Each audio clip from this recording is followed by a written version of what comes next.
Let's go with the next one. Florimond says, hi, I'm a first year student at New Edge 3 from France. I've been passionate about art for a long time. I started working with 3D around a year and a half ago, and now I enjoy every aspect. Currently, I'm focused on becoming a character and creator artist. Nice, nice. We got some cool stuff in here. I've seen this concept before. Someone else did it. Didn't we have another student that did this one a couple of months ago? Yeah, looks good. Looks good, Florimond. Looks good. Now, I see you have a lot of digital painting.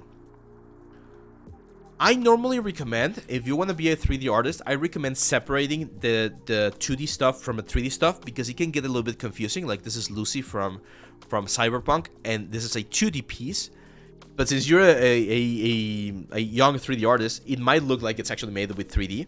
So my advice is separate. I know you have, oh, you do have it separate. Oh, there we go, my bad. So I'm going to focus on the 3D for now, and then we'll take a look at the 2D. So 3D, it's looking good. You're doing your anatomy studies, that's great. Here you have a very common mistake, and I don't, well, actually I do know, it's because it's very confusing. I had this mistake when I was a younger student as well. Right here. So this is a very common, like, anatomy mistake on the forearm. You will have the flexors on the inside and you will have the extensors on the outside, but there's a group of muscles, two muscles actually, three muscles, that will actually go a little bit higher, and this is very, very important. They're called the extensor carpi brachialis, extensor carpi radialis longus, and brachioradialis, and they'll do this. They'll start roughly halfway across the upper arm, and they'll cross or wrap around the arm and go to this connection point right there. So you did have them properly there, but you do need to push them a little bit higher up, okay? Because these muscles will actually give you the silhouette of the arm.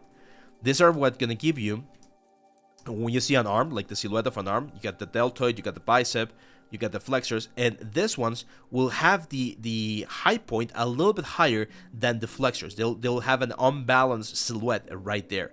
So you can see right now, this is a very balanced silhouette. The spikes or the points are at both the same point. So that's why we need to push these ones a little bit higher, because their insertion point is a little bit higher. And that's what's gonna change the silhouette of the arm right there. See that difference? That's what we're looking for. This or like difference, and this like higher insertion point. And that's why learning anatomy is so important. Because understanding these connection points and these insertion points will give you the key to really place the elements where they're supposed to be. Okay?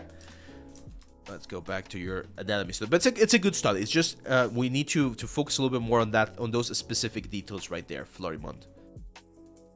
Let's go back to 3D. You got some cool aliens here. This Batman is nice. I like the stylization. You did a really good job on the stylization. Stylization is hard, by the way. It's not super easy. So I can see that you have a good knowledge about ZBrush. Keep pushing that. Creature concept looks very Venomish, alien-like, but it's a cool one. Oh, that sculpt looks very nice. I feel, what are you doing your textures? You're doing Substance Painter. Yeah, I feel like we could push the textures a little bit more. Let me show you a trick here real quick. So a very common mistake that we do with Substance Painter is that we forget to add more color variation to our elements. Okay, so here, for instance, what we can do is I can grab a paint, and I'm gonna use a purple color, like a very intense purple color, and I'm gonna add this on the lower sides of the element. Okay, so like on the crevices of the element. And then I can change the blending mode to color. There we go, something like that. And as you can see, by just adding a little bit of purple on the crevices, the picture just like pops out a little bit more. See that? So we're no longer seeing just a basic color information, just like a basic black color information everywhere. We're actually seeing a little bit more, you know, interesting color and tone variation on some of the characters, like parts, and this makes the character look more interesting. And we can repeat this with highlights. So I'm gonna go for like a warmish highlight right here, and we're gonna add a little bit of this highlight on the high points of the character. And again, you can do this with procedural stuff or paint this inside a substance. And if we set this again to saturation, well, no, in this case we're probably gonna do, there we go, like an overlay. Yeah, let's do an overlay. And let's just keep this very, very low. See that? So it's just a little bit of color variation. It's almost like unnoticeable, but it breaks out the sort of like monotony that we had. This is what we had before, and by adding this color information, we can really make it pop a little bit more. And this happens, I know this sounds weird, but this actually happens in the real world. So if you look, for instance, where is it? Here. If you look for skin colors cross polarization, there's a technique with photography that allows you to take pictures of things without seeing the reflection, the bumpiness.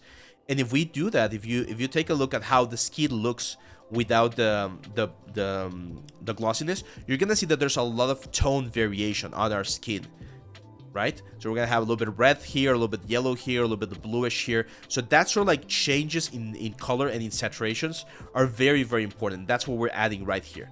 It's just a little bit of an extra, but look at that. Like, look how much the purple brings this thing up.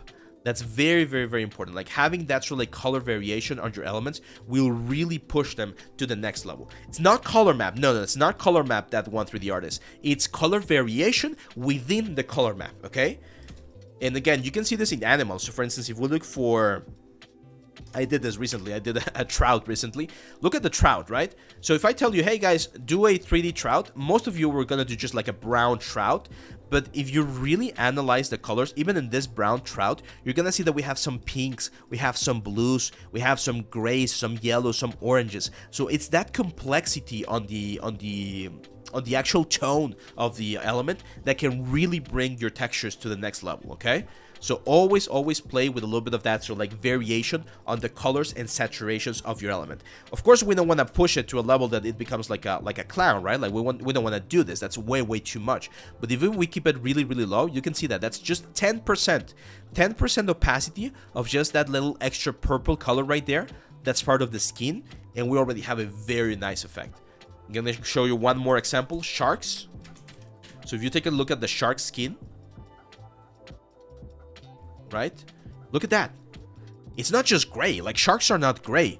There's some deep purples, some red oranges, some whites, some blue tones over here. So there's so much color variation on the tones of our character that we can use to really push a little bit of that here on our sculpt. Because this is a great sculpt, by the way.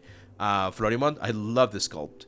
Again, this one with a little bit of a hand-painted texture approach. Oh, it will look so good as well.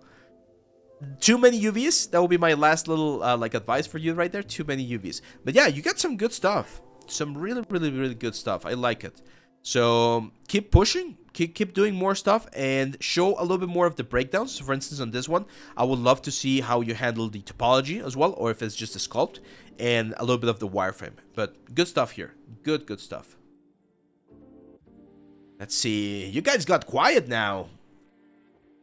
You guys got quiet. Jordabo, is Krita good for editing renders? Yes, it can be. It can be. I like using it for drawing and for painting. I feel it's a little bit nicer for that than Photoshop, but you could use it for editing as well. How are we doing? How many are we missing? 1, 2, 3, 4, 5, 6, 7, 8, 9. Okay, we're in the home stretch now.